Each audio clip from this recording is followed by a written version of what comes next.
So we just came out of dynamic tension, and sometimes taking on these new goals or intentions can feel really scary. So a tool that's really useful is, imagine you have this wheel and there's an arrow going this way and an arrow going that way, and one feeds into the other. And what we call that is courage, confidence, dynamic. So where courage, where you practice, places where you blah, blah, blah, blah, blah, blah. I love it. Like making mistakes on camera. Keep going. Places where you practice courage. You take on doing a new exercise. You get through that workout. It gives you the confidence to know you didn't die, because all fear really is this feeling like we're going to die if we do this thing. So when you practice courage and confidence, each one of those feeds the other. So if you feel more confident, you're going to have the tools to practice more courage. And when you practice more courage, you have more confidence, and it just keeps building you up. So Jen talked in the dynamic tension about chunking it down. So you could have this big audacious goal, like you want to run 100 miles.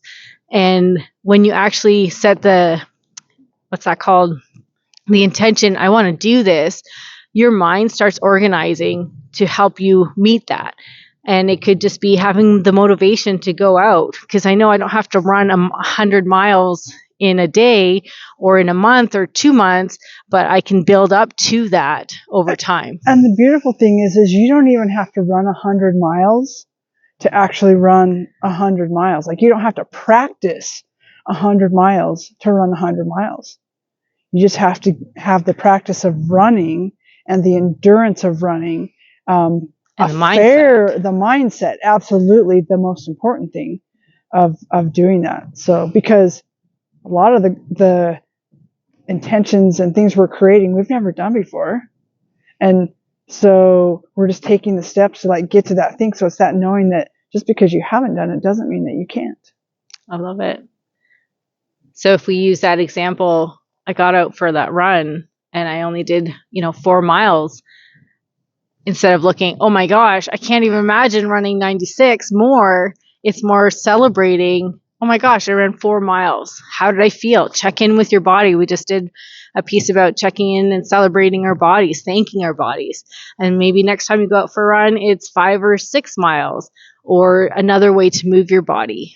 So another tool that I use, now that you bring that up of little steps, is if I'm out on a run and I'm practicing for something long, say 100 miler, and I'm doing a shorter distance, I tell myself, I'm on mile 95. I'm on mile 96. So we start training our brain to be tired or to feel good and to be excited at the end of the thing. So Leah, tell us a little bit more about, you said starting small when we're building that courage, confidence dynamic. What are some ways you can do that? Say we're using these hills, for example, because we're out here. So I have several clients that they're wanting to shift from a career to sharing their message, sharing from all the things they've learned in their career, but sharing it in bigger ways, whether they want to be a speaker or write their book. And one thing that I find is a sticking point is they don't want to be on social media, or they don't want to share. It feels super intimidating. So something I suggest to them is you can create posts that way, or you can just do a 1-minute live, or have someone else share it for you, just little pieces, or taking a long video and cutting it down and having someone else schedule to help with that dynamic tension, or just even practicing, just showing up for yourself that way, even if it's a written post or something like that.